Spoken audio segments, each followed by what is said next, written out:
और ऐसे ही खबरों से अपडेट रहने के लिए हमारे चैनल को सब्सक्राइब करना ना भूलें। इसके ऊपर आपने भरोसा किया कि ये हमारी रक्षा करेगा, वो आपको आपस में लड़ाना शुरू कर दिया। आप मुझे बताइए कि जब पेट्रोल 100 रुपए लीटर बिकता है तो इससे हिंदू सुरक्षित होता है कि असुरक्षित होता है? जब देश में महंगाई 45 साल में सबसे ज्यादा है, बेरोजगारी सबसे ज्यादा है, जब डॉलर के मुकाबले रुपया अपने सबसे निचले स्तर पे चला गया है, तब हिंदू सुरक्षित होता है कि असुरक्षित होता है? असुरक्षित। ये जो खेल है ना, ये खेल इस देश में पहले भी खेला गया है। मैं कहता हूं कि बस आपको याद करने की जरूरत है। जब देश के किसानों ने यह फैसला लिया कि हम अंग्रेज अफसरों को लगान नहीं देंगे, ये हमारी धरती माता है, इस पे हम मेहनत करते हैं, हम फसल उगाते हैं, ये 3 में की 13 में हम इसको लगान नहीं देंगे, तो अंग्रेजों ने किसानों की उस एकता को तोड़ने के लिए एक साजिश रची। सुअर मस्जिद में फिकवाए गए, गाय मंदिरों में फिकवाया गया, इंसान को आपस में लड़ाया गया। और इंसान जब आपस में लड़ते हैं तो उनके मुद्दे गायब हो जाते हैं, इस बात को याद रखिएगा। और मुद्दा अगर कोई है आज हमारा, तो वो मुद्दा है रोजी रोटी, कपड़ा, मकान, शिक्षा, स्वास्थ्य, सड़क, बिजली, पानी।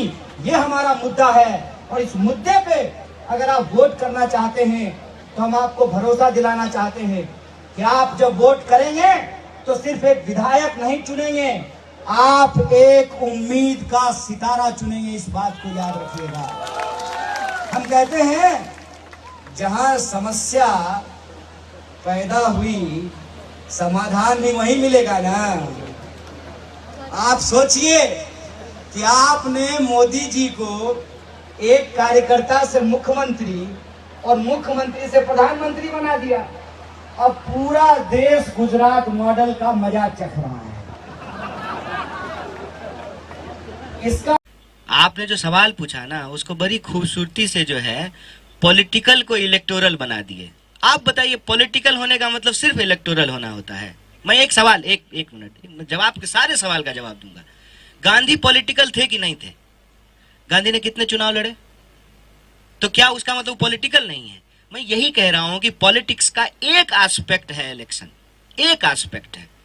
पॉलिटिक्स को अगर आप ओवरऑल देखेंगे तो उसमें और भी दूसरी चीजें हैं। अगर सिर्फ हम इलेक्शन पे ही सारी डिस्कोर्स को अगर रिड्यूस कर देंगे तो डेमोक्रेसी अपने आप में जो है ना प्रोसीजरल बन करके रह जाएगी। और डेमोक्रेसी जो है सिर्फ प्रोसीजरल नहीं होता है, पार्टिसिपेटरी होता है। और पार्टिसिपेटरी जब होता है डेमोक्रेसी, तो उसमें वो सब लोग भी इंपॉर्टेंट है ना जिनकी इलेक्टोरल विक्ट्री नहीं होती है, उनकी भी आवाज इंपॉर्टेंट है जिनके पास कोई मेजोरिटी नहीं है। ये हमको समझना पड़ेगा। हमने कभी नहीं कहा कि ये यात्रा पॉलिटिकल नहीं है।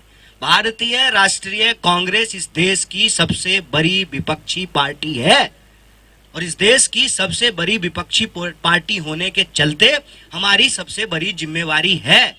इसीलिए कोई हमारे साथ आए ना आए, हम सड़कों पर हैं। ये हमारा सबसे बड़ा मास कनेक्टिंग प्रोग्राम है। हम ये मास कनेक्टिंग प्रोग्राम इसलिए कर रहे हैं कि मास मीडिया फंक्शन नहीं कर रहा है। मास और मीडिया अलग हो गया है।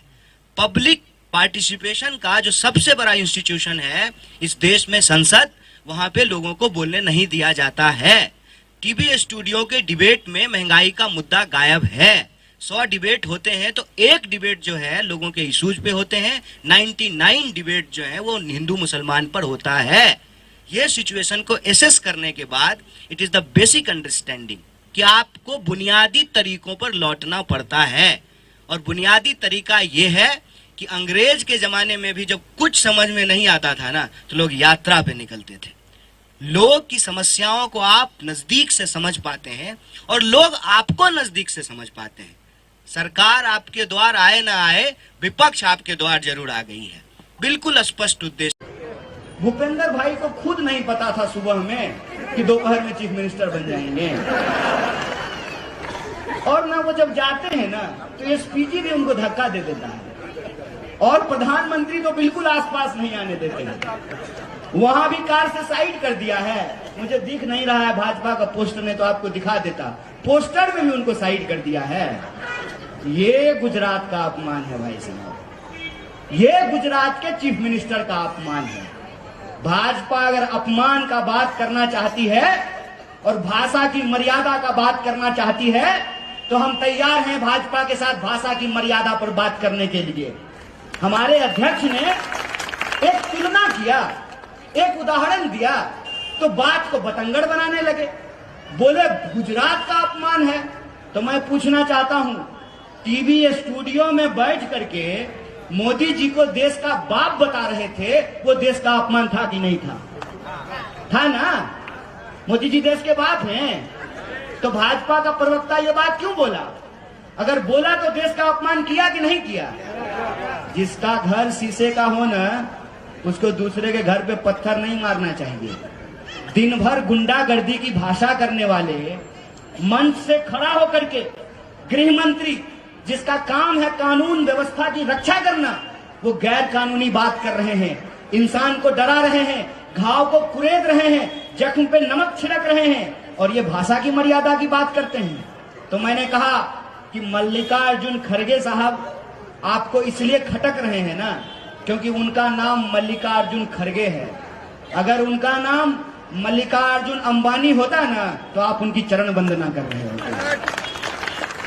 बुद्धिमानी सिखाते हैं, ये बुद्धिमानी नहीं है साहब, इसको बेशर्मी कहते हैं, बेशर्मी। और मेरे मन में ये विचार आता है कई बार कि पैदाइशी बेशरम है कि सुबह सुबह चूरन खाते हैं मालूम है। वोट देता है लोग किस उम्मीद में, टैक्स देता है लोग किस उम्मीद में कि सरकार जनता के समस्याओं से उसको निजात दिलाएगी। मैं आपके बीच में कुछ बेचने नहीं आया हूं, मैं सिर्फ आपको ये कहने आया हूं, मुझे गुजराती नहीं आती है, मैंने गुजराती नहीं आवड़ते, तो इतनी समझ में आती है कि ये कह रहा था कि मेरा कमर खराब है, तो पैर खराब है, तो मुझे बैठकर बोलने की इजाजत दीजिए। देख भाई, पैर खराब है तो चलेगा, ईमान खराब नहीं होना चाहिए। अब आप लोग बस बता दीजिए, मुझे नहीं कहना है, इस इंसान का ईमान खराब है क्या? थोड़ा धीरे बोल रहे हैं, कुछ डाउट है क्या? ईमान खराब है क्या? तो हमारे पास एक ऐसी आवाज है जो सिर्फ गुजरात में ही नहीं, पूरे देश में अन्याय के खिलाफ लड़ने के लिए मशहूर है।